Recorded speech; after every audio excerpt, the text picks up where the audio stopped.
다음은 순차 회로 개요를 살펴보고 순차 회로의 주요 구성 부품인 레치와 플립플랍에 대해서 차례로 설명하도록 하겠습니다.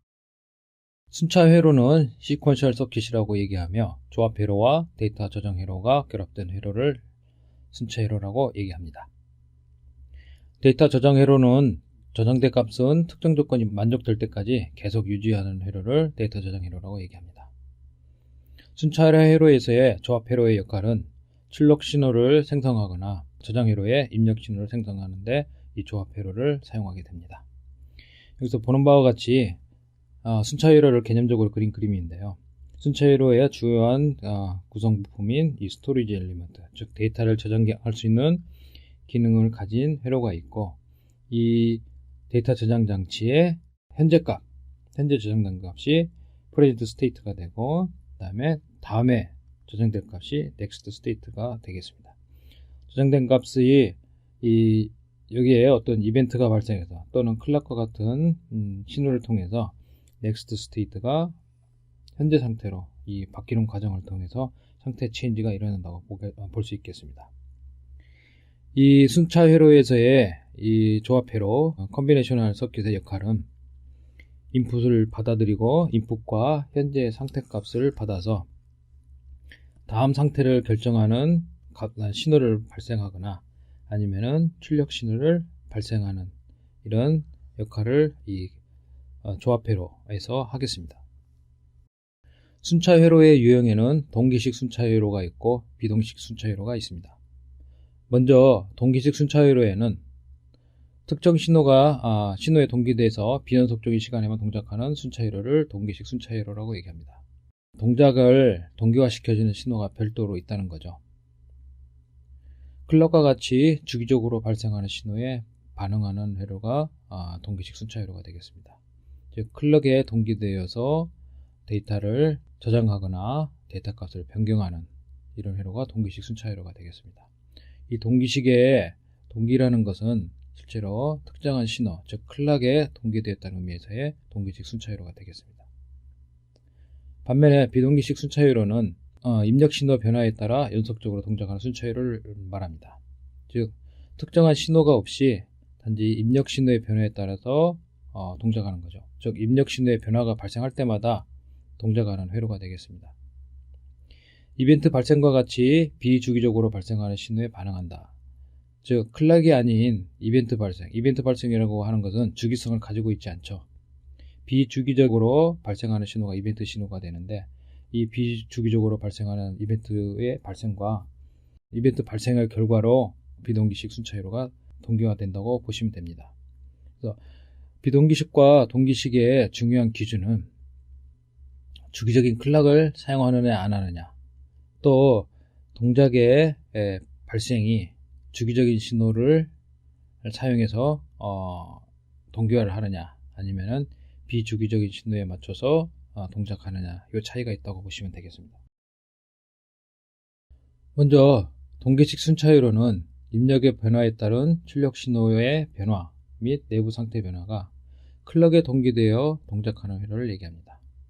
즉 스토리지 엘리먼트로 플립플랍이라는 게 있고, 이 플립플랍에 클락 펄스가 가해지고 이 클락이 주기적인 펄스 트레인이라고 가정했을 때 이 클락 펄스에 의해서 이 전체 회로가 동기화되는 이런 회로를 동기식 순차 회로라고 얘기할 수 있겠습니다. 다음은 데이터 저장 회로 구현 방식에 대해서 설명하도록 하겠습니다. 데이터 저장 회로를 구현하는 방법은 버퍼를 사용한 구현, 인버터를 사용한 구현, 이게 두 개로 나눠서 생각할 수 있겠습니다. 버퍼를 사용한 구현은 그림에서 보는 바와 같이 이 버퍼의 출력을 다시 입력으로 피드백 시켜서 데이터를 유지하는 이런 구조를 가지고 데이터를 저장하게 됩니다. 왼쪽에 있는 그림은 0을 저장한 그림이 되고요. 오른쪽 그림은 2를 저장한 그림이 되겠습니다. 다음은 두 번째로는 인버터를 사용해서 데이터 저장 장치를 구현하는 방법을 설명하겠습니다. 인버터 두 개를 이와 같이 연결하고 두 번째 인버터의 출력을 첫 번째 인버터의 입력함으로써 데이터 값을 항상 같은 값을 유지할 수가 있겠습니다. 즉 왼쪽에 있는 인버터에 0을 집어넣으면 이거 출력은 1이 되고, 두 번째 인버터의 1의 입력을 받아서 두 번째 있는 인버터의 입력은 1이 되고, 이거에 의해서 인버터의 결과 값은 0이 되겠고, 이 0의 값이 계속 0이 돼서 전체적으로 0이라는 데이터 값을 유지할 수 있게 되겠습니다. 이러한 데이터 저장 회로에 저장된 데이터 값을 변경하기 위해서는 별도의 신호선이 필요하게 되겠습니다. 두 개의 노어 게이트를 사용해서 데이터 저장 장소를 구현한 회로가 되겠습니다. 그래서 출 결과 값은 Q고, Q의 반대값, 컴플리멘트 값이 Q바가 되겠습니다. 즉, 이 경우에 데이터 유지는 이 출력된 결과 값이 입력되는 이 과정을 거쳐서 이와 같이 이 결과 값이 다시 출력되고, 이와 같은 패스를 통해서 이렇게 피드백 됨으로써 데이터 값이 유지가 되겠습니다. 이 유지된 데이터 값의 변경은 R 또는 S를 통해서 바꿀 수가 있습니다. R이 하이가 되면은 이 결과 값은, 이 Q 값은 0이 되고, S가 하이가 되면은 이 결과 값은 1이 되겠습니다. 이와 같이 출력 값이 다시 인풋으로 값으로 피드백되는 이런 루프를 형성시킴으로써 이렇게 이와 같이 출력 값이 인풋으로 들어가고, 다시 이 결과가 다른 로직 게이트에 입력이 되는 이런 루프를 형성함으로써 데이터를 저장할 수 있게 되겠습니다. 다음은 레치와 플립플롭에 대해서 설명하도록 하겠습니다. 순차 회로의 데이터 저장 회로로 레치 또는 플립플롭이 사용됩니다. 레치는 클럭의 레벨에 동기화됩니다. 즉, 이것을 레벨 센서티브라고 얘기를 하는데, 클럭의 레벨이 하이 또는 로우 상태로 유지되는 동안 입력 신호의 변화가 그대로 출력에 반영되게 됩니다. 이러한 오퍼레이션을 트랜스페런트하다고 얘기합니다. 즉, 입력이 변화하는 동안에 클락이 레벨을 유지하는 동안에, 레벨을 이와 같이 하이 레벨이면 하이 레벨, 로우 레벨을 유지하는 동안에 레치의 인풋 값이 변하면은 그대로 출력 값이 변한다는 얘기가 되겠습니다. 마치 이런 하이 레벨, 로우 레벨은 여러분들 쉽게 생각해서 출입문을 열어놓은 상태가 되겠습니다. 출입문이 열리면은 인풋, 즉 들어오는 사람이 한 명이 아니라 여러 명이 연달아 들어오더라도 그대로 방으로 들어오게 됩니다. 즉 무슨 얘기냐면은, 여기에 들어가는 동기 신호인 클락이 레벨 센서티브 하게 되면은, 레벨 센서티브 하다는 얘기는 레벨 동안에 여기서부터 이 입력에서부터 출력까지 데이터 경로가 열려 있는 거거든요. 열려 있다는 의미는 입력값이 막 변하면은 변하는 그대로 출력값에 반영되는 이런 것들을 얘기합니다. 따라서 이런 측면에서는 입력과 출력이 서로 트랜스페런트하다고 생각할 수 있겠죠. 반면에 플립플롭은 클럭의 엣지에 동기화되어 있습니다. 그래서 엣지 트리거라고 얘기합니다. 즉, 클락 신호의 이러한 엣지, 즉 로에서 하이로 되는 엣지, 즉 라이징 엣지, 그 다음에 하이에서 로우로 떨어지는 엣지, 폴링 엣지, 이 두 개의 이 지점에서 동기화됩니다. 레벨 센서티브 같이 하이면 하이, 로우면 로우, 이걸 보면은 이 로가, 즉 트랜스페런트하게 인풋이 변할 때 그대로 아웃풋에 그 결과가 반영되는 이 트랜스페런트 피리어드가 이 레벨 센서티브한 경우에는 상당히 깁니다. 하지만은 엣지로 트리거링 하는 경우에는 굉장히 순간적으로 문이 열리기 때문에, 즉 트랜스페런트해지기 때문에 레벨 센서티브보다는 엣지 트리거드 방식이 아주 정교한 컨트롤을 할 수 있다고 볼 수 있습니다. 일반적으로 요즘에는 레치와 플립플롭을 크게 구분하지 않고 혼용해서 사용되고 있지만은 좀 더 이렇게 명확하게 구분을 한다면은, 레치는 클락의 레벨의 동기화, 즉 레벨 센서티브 저장 장소가 되고, 플립플롭은 클락의 엣지에 동기화되는 엣지 트리거드 저장 장치가 되겠습니다. 자, 레치의 유형에 대해서 좀 더 알아보도록 하겠습니다. 첫 번째로 얘기할 수 있는 레치의 유형은 D레치입니다. D레치는 입력값이 그대로 출력값에 반영되는 회로를 D레치라고 얘기합니다. 당연히 데이터 저장 능력을 보유하고 있겠습니다. D레치의 펑션 테이블, 즉 트루스 테이블과 유사한데 이런 것은 트루스 테이블하고는 좀 성격이 다르겠죠. 펑션 테이블을 보면은 이와 같습니다. 우측에는 이 D레치의 로직 다이어그램이 이렇게 그려져 있습니다. 인풋 값은 각각 D하고 C가 되겠고, 그 다음에 출력 값은 Q가 되겠습니다. Q 반은 이 Q에 대한 컴플리멘트 값이기 때문에 Q가 1인 값이 출력되면은 Q 반은 당연히 0이 되고, Q가 0이 되면은 Q 반은 1이 되겠습니다. 펑션 테이블을 보는 방법은, 즉 이 C가 제어 신호가 됩니다. 나중에 아시겠지만은 이 C는 실제로 클락에 해당되게 됩니다. 그리고 D는 인풋 값이 되고요. 따라서 클락이 0인 경우, 이건 렛치이기 때문에 레벨 센서티브합니다. 0인 경우에는, 클락이 0인 경우에는 아무런 변화가 없습니다. 즉 Q 값이 변화가 없다는 얘기죠. Q 값의 next state라는 얘기는 Q 값의 변화를 얘기합니다. 따라서 클락이 액티베이션 되지 않는, 즉 비활성화되는 0인 값일 경우에는 이 Q 값은 변화가 없습니다. 변화가 없다는 얘기는 데이터를 그대로 저장하고 있다는 얘기가 되겠죠. 반면에 클락이 활성화되는, 즉 C 값이 활성화되는, 액티베이션 되는 값, 즉 C가 1인 경우에는 D의 값, 즉 인풋의 값이 그대로 출력에 반영되게 됩니다. 즉 클락이 하이인 상태, 클락이 액티베이션 돼서 문이 열리게 되면은 인풋인 D가 그대로 출력인 Q에 반영되게 됩니다. 즉 인풋이 D 값이 0이면은 그 0인 값이 그대로 출력인 Q에 반영되게 됩니다. 마찬가지로 D가 1인 경우에는 Q 값이 1이 되겠죠. 이와 같이 클락이 활성화되면은 인풋 신호의 값이 그대로 출력 신호에 그대로 반영되는 이런 트랜스페런트한 구조를 가지고 있습니다. 일반적으로 Q가 0이 되는 상태를 리셋 스테이트, Q가 1이 되는 상태를 셋 스테이트라고 얘기합니다.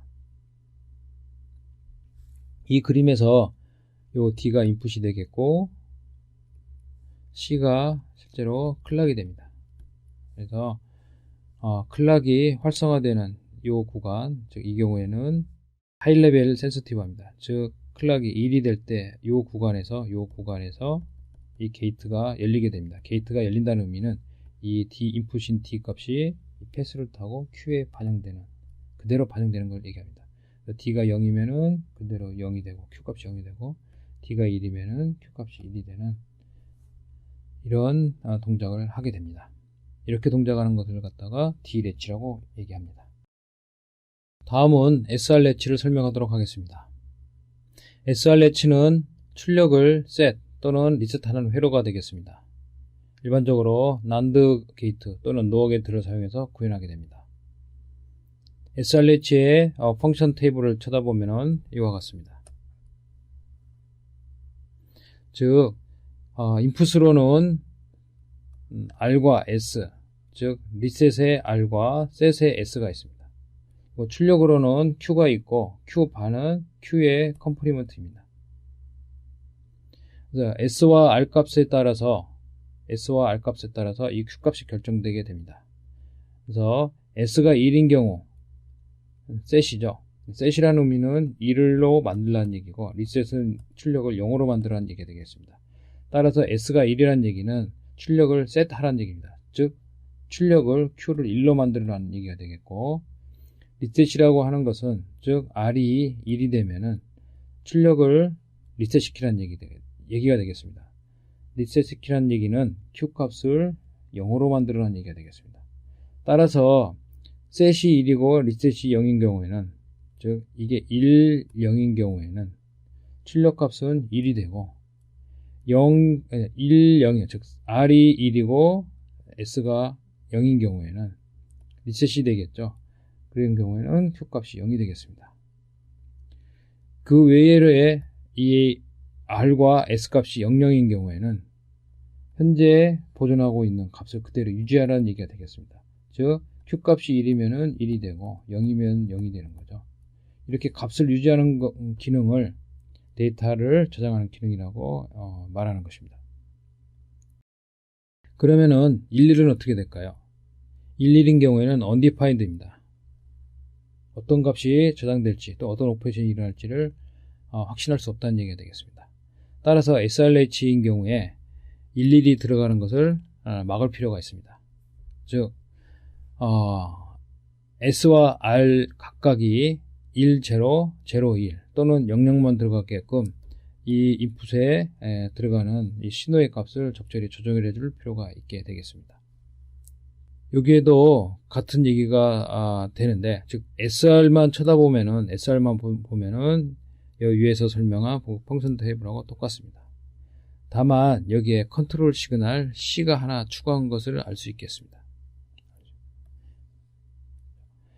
그래서 SRLH의 동작이 이 C 값에 의해서 컨트롤됩니다. 즉 C 값이 비활성화되는 케이스, 즉 C 값이 0이면 아무 일이 일어나지 않습니다. 근데 C 값이 1인 경우에는 이 SRLH가 동작을 하는 상태가 됩니다.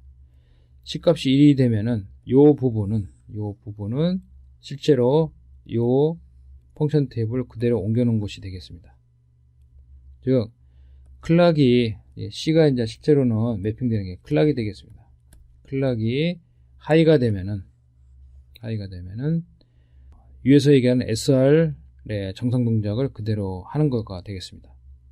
그래서 클락이 1인 상태에서 SR이 각각이 00이면 현재 상태를 유지하고, 클락이 하이인 상태에서 R이 하이면은 R이 리셋이 되겠죠. 그래서 Q 값이 0.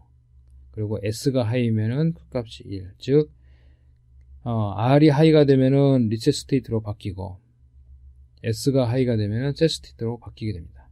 여기도 마찬가지로 일일이 들어가 있는 경우에는 undefined, 즉 출력 값을 보장할 수 없다는 얘기가 되겠습니다. 이렇게 동작하는 것이 SRLH가 되겠습니다. 다음에는 D 플립플랍입니다. 이전에 설명한 것은 렛치였죠. D 플립플랍은 입력값이 그대로 출력값에 반영되는 플립플랍입니다. 렛치와 달리 플립플랍은 클락의 엣지 시점에서 입력이 출력에 반영됩니다. 실제로 두 개의 렛치, 즉 D 렛치나 SR 렛치로 구현되게 됩니다. 이 그림에서 첫 번째 것, 즉 왼편에 있는 것은 D 렛치이고요. 두 번째 것은 SR 렛치가 되겠습니다. 각각의 이 C라는 컨트롤 시그널이 입력되고, 이 C라는 컨트롤 시그널이 이와 같이 인버터를 통해서 별도로 이렇게 연결되게 됩니다. 이와 같은 방식으로 구현된 플립플랍이 네거티브 엣지 트리거드 D 플립플랍이 되겠습니다. 이것은 이 D가 이 Q에 반영되는, 이 Q로 넘어가는 시점은 클락에 이와 같다고 얘기했을 때, 이 네거티브 엣지, 즉 폴링 엣지가 되겠습니다.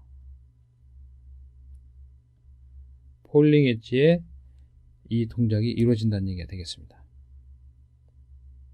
여러분들이 좀 눈여겨보셔야 할 것은 이 C의 심볼입니다. 이 C는 나중에 이제 아시겠지만 여기에 실제로 들어가는 것은 클락이 되겠고, 이 클락의 이 폴링 엣지에 동기되기 때문에 사실은 뒤에 플립플랍의 심볼을 다시 한번 얘기하겠지만은 이 폴링 엣지인 경우에는 이 클락이 앞에 버블링이 붙게 됩니다. 지금 여기에는 명확하게 드러나 있지 않지만은 나중에 플립플랍의 심볼을 얘기할 때 다시 한번 얘기하도록 하겠습니다. 자, 이와 반대로 네거티브가 아닌 포지티브 엣지로 동작하는 D 플립플랍의 경우에는 이와 같이 컨트롤 시그널 앞에 인버터가 하나 더 붙게 됩니다. 네, 이와 같이 D 플립플랍은 두 개의 렛치로 구현할 수 있겠습니다. 렛치와 플립플랍에 대한 그래픽 심볼은 이와 같습니다. 자세히 보시면은 D 렛치인 경우하고 D 플립플랍인 경우에 인풋 값은 D 다 동일합니다. 그 다음에 출력 값은 표시는 안 되어 있지만 Q가 되겠죠. 이거는 Q 바가 되겠고, 마찬가지입니다. 이쪽도 Q하고 Q 바가 있습니다. 이게 렛치 심볼이고, 이게 플립플랍 심볼입니다. 두 개의 차이점은 동작하는 타이밍입니다. 즉 레치는 이와 같이 레벨 센서티브하고 레벨에 동기돼서 동작을 하고, 플립플랍은 엣지에 동기돼서 동작하게 됩니다. 심볼을 눈여겨서 보면은 이와 같습니다. 즉 D레치는, 즉 하이레벨 센서티브한 D레치인 경우에는 이 클락에 들어가는 C 부분이 아무것도 없고, 그 다음에 로우 레벨에서, 즉 로우 레벨에서 로우 센서티브한 레치인 경우에는 이 클락 부분에 앞에 버블이 이렇게 붙게 됩니다. 이 버블은 큐바에 대한 버블입니다. 이와 같이 하이 레벨에서 동기되는 것은 클락에 아무런 표시가 없는 반면에 로우 레벨인 경우에는 클락의 입구에 이렇게 버블이 붙습니다. 다음, 이 레치 같은 경우에는 레벨에 센서티브하다고 얘기했죠. 근데 플립플랍인 경우에는 엣지에 센서티브합니다. 즉, 이 경우에는 라이징 엣지에 동기돼서 움직이고, 이 경우는 폴링 엣지, 즉 하이에서 로로 떨어지는 폴링 엣지에서 동작하게 되겠습니다. 잘 보시면은 이 클락에 들어가는 심볼을 보시면 여기는 이 쉐기 모양이 붙어 있습니다. 여기는 쉐기 모양이 없죠. 그래서 레치와 플립플랍을 심볼 관점에서 보면은 요 쉐기가 있느냐 없느냐에 따라서 있으면은 플립플랍, 없으면 레치가 되겠습니다. 그래서 이 클락에 들어간 입구에 이렇게 밋밋한 경우에는 레치, 이것이 쉐기 모양의 심볼이 들어가 있는 경우에는 이게 플립플랍이 되겠습니다. 마찬가지로 라이징 엣지인 경우에는 버블이 붙지 않지만은 폴링 엣지인 경우에는 이와 같이 버블이 붙습니다. 따라서 이 심볼은 하이레벨 센서티브한 D 레치가 되고, 이 심볼은 로우 레벨 센서티브한 D 레치가 되겠습니다. 반면에 이 심볼은 라이징 엣지 트리거드 D 플립플랍이 되겠습니다. 요 심볼은 폴링 엣지 트리거드 D 플랍이 되겠습니다. 즉 엣지에 트리거링 되는 것은 플립플랍, 레벨에 트리거링 되는 것은 레벨에 센서티브한 것. 트리거라는 표현을 안 씁니다. 레벨인 경우에는 트리거라는 표현보다는 센서티브라는 표현을 씁니다. 레벨에 센서티브한 것은 레치라고 얘기하고 있습니다. 이번에는 플립플랍 타이밍에 대해서 알아보겠습니다. 플립플랍이 정상적으로 동작하기 위해서는 입력 신호와 클락이 지켜야 할 시간 제약 요소가 있습니다. 첫 번째 시간 제약 요소는 셋업 타임입니다. TS로 표시되는데, 클락 트리거가 발생하기 전에 입력 신호가 안정적으로 유지되어야 하는 최소 시간을 말합니다. 다음 두 번째 시간 제약 요소는 홀드 타임입니다. 이 홀드 타임은 클락 트리거가 발생 후에 입력 시간이 안정적으로 유지되어야 하는 최소 시간을 얘기합니다. 세 번째 시간 제약 요소는 미니멈 클락 펄스 위스가 되겠습니다. 미니멈 클락 펄스 위스는 입력 신호를 정상적으로 인식하기 위해 필요한 최소 시간을 얘기합니다. 프로퍼게이션 딜레이는 클락 트리거 발생 후에 안정적인 출력이 생성될 때까지 소요되는 시간을 얘기합니다. 즉 이것을 좀 더 살펴보면은 셋업 타임은 D 플립플랍인 경우에 이와 같이 인풋 D 값이 변한다고 할 때 클락에 맞춰서 이 신호 값이, 인풋 값이 이렇게 변한다고 했을 때 클락이 이와 같이 라이징 엣지 동작하고 한다고 가정하고 설명을 해보겠습니다. 라이징 엣지에 라이징 엣지 클락에 이 D 플립플랍이 동작한다고 가정하면은 이 클락의 엣지가 발생하기 이전에 실제로 데이터 값이 먼저 와 있어야 한다는 이 부분이 즉 셋업 타임이 되겠습니다. 즉 실제로 액티베이션이 일어나기 전에 필요한 데이터가 먼저 와 있어야 된다는, 즉 준비되어 있어야 한다는 의미가 되겠습니다. 홀드 타임은 이 클락 트리가 발생 후에 곧바로 이 데이터가 변해버리면 안 되고 어느 정도 정상적인 동작을 위해서 어느 정도 이 값이 유지되어야 한다는 의미입니다. 즉 요 유지되어야 하는 시간을 홀드 타임이라고 얘기하고 있습니다. 따라서 정상적인 동작을 위해서는 클락이 발생한 이후에, 즉 클락 트리거가 발생한 전후에 어느 정도 여유 시간이 셋업 타임, 그 다음에 홀드 타임 정도의 여유 시간이 반드시 유지되어야 된다는 이런 의미가 되겠습니다. 다음은 플립플롭의 타이밍에 대해서 설명하겠습니다. 이 타이밍 차트는 D 플립플롭에 해당하는 것이 되겠습니다. 즉 여기에 이와 같이 플립플롭은 클락에 들어가는 심볼이 이렇게 쐐기가 붙어 있다고 얘기했죠. 그 다음에 인풋 값은 D가 되고 출력 값은 Q가 되겠습니다. 즉 여기에서 얘기하는 이 D는 인풋이 되겠고 그 다음에 Q가 아웃풋이 되겠습니다. 그리고 여기에 들어가는 요 C가 클락에 해당된다고 볼 수 있습니다. 자, 이 회로는 여기에 정확하게 그리면은 이 폴링 엣지를 기준으로 동작을 하기 때문에 여기에 폴링 엣지 트리거드 D 플립플롭을 의미하는 요 버블이 붙게 되겠습니다. 그래서 동작의 기준점은 이 지점이 되겠습니다. 자, 여기에 동기되어 플립플롭에 동작하기 때문에 안정적인 플립플롭 동작을 위해서는 이 인풋 값, D라는 인풋 값이 사전에 미리 와 있어야 됩니다.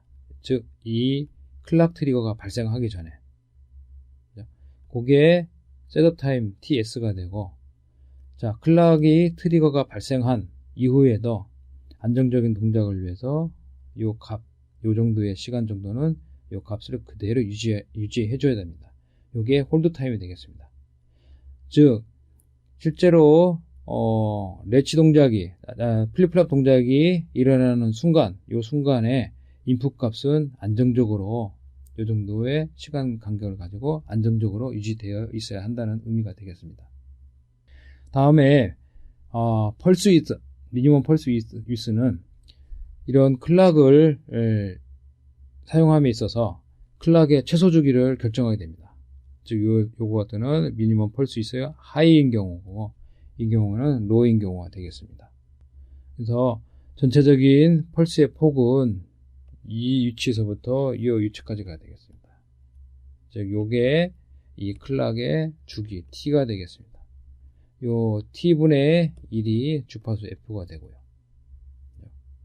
이랬을 경우에 클락 엣지가 즉 폴링 엣지가 발생해서 트리거링 된 후에 이 인풋 값이 출력에 실제로 반영되는, 이게 실제 리얼 출력입니다. 즉 요 값이 여기에 반영되는 이런 그림이 되겠습니다. 그랬을 경우에 요 프로파게이션 딜레이는 미니멈 여기서부터 맥시멈 여기까지가 되겠습니다. 즉 가장 짧게 반영돼도 여기서부터 실제 출력이 여기서부터 되든지 아니면은 여기서부터 되든지, 즉 딜레이가 최소 이 정도에서부터 최대 여기까지 이렇게 발생할 수 있다는 의미가 되겠습니다. 다시 한번 정리해서 얘기하면은 D 플립플롭의 실제로 동작 타이밍은 폴링 엣지 기준에서 트리거가 발생한 시점을 기준으로 해서 인풋 데이터는 미리 와 있어야 되고 트리거가 발생한 이후에도 어느 정도 유지되어 있어야 된다고 하는 것입니다. 따라서 인풋 값은 이 엣지를 기준으로 해서 TS만큼, TH만큼 이렇게 안정적으로 반드시 유지되어야 되고, 인풋 값이 안정된다고 가정했을 때 실제로 출력 값은 요 TP, 프로파게이션 딜레이 TP만큼 이후에 이 결과값, 그 인풋 값이 출력으로 나타난다는 얘기가 되겠습니다. 순차 회로의 동작 속도를 결정하는 방법에 대해서 알아보겠습니다.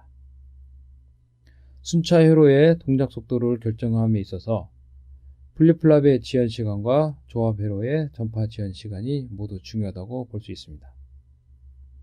즉 순차 회로의 동작 속도는 플립플롭의 지연 시간 더하기 조합 회로의 전파 지연 시간이 되겠습니다.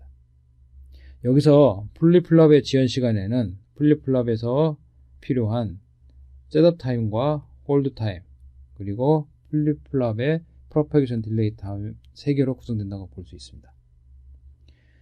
조합 회로의 지연 시간은 지난번 조합 회로 설명 때 설명했듯이 조합 회로상의 최장의 데이터 경로를 구하고 그 최장의 데이터 경로에서 발생한 프로파게이션 딜레이를 조합 회로의 지연 시간으로 잡을 수 있겠습니다. 따라서 순차 회로의 동작 속도는 이 두 개의, 즉 셋업 타임, 홀드 타임, 그 다음에 플립플랍의 프로퍼게이션 딜레이 플러스 조합 회로의 최장 프로퍼게이션 딜레이를 더한 값이 되겠습니다. 이 그림에서 보는 바와 같이 실제 순차 회로의 동작 속도는 TP로 표시되는데, 이 TP의 구성은 TPD FF, 플립플랍의 프로퍼게이션 딜레이 플러스 컨비네이셔널 로직, 즉 조합 회로의 지연 시간, 즉 이것은 플립플랍입니다. 플립플랍의 지연 시간과 조합 회로의 지연 시간을 더한 값에 셋업 타임을 더한 값이 되겠습니다. 그리고 이 동작의 안정적인 동작을 위해서 약간의 여유 시간을 둘 필요가 있겠습니다. 여기에도 관련된 수식은 이와 같이 TP는 슬랙 타임 더하기 TPD, 즉 플립플랍에 의한 프로퍼게이션 딜레이, 그 다음에 컨비네이셔널 로직의 프로퍼게이션 딜레이 플러스 셋업 타임이 되겠습니다. 그래서 적어도 이 4개보다는 긴 시간 동안에 이 플립플랍이 동작하기 위해서는 이 정도의 긴 시간이 반드시 보장되어야 된다고 하겠습니다.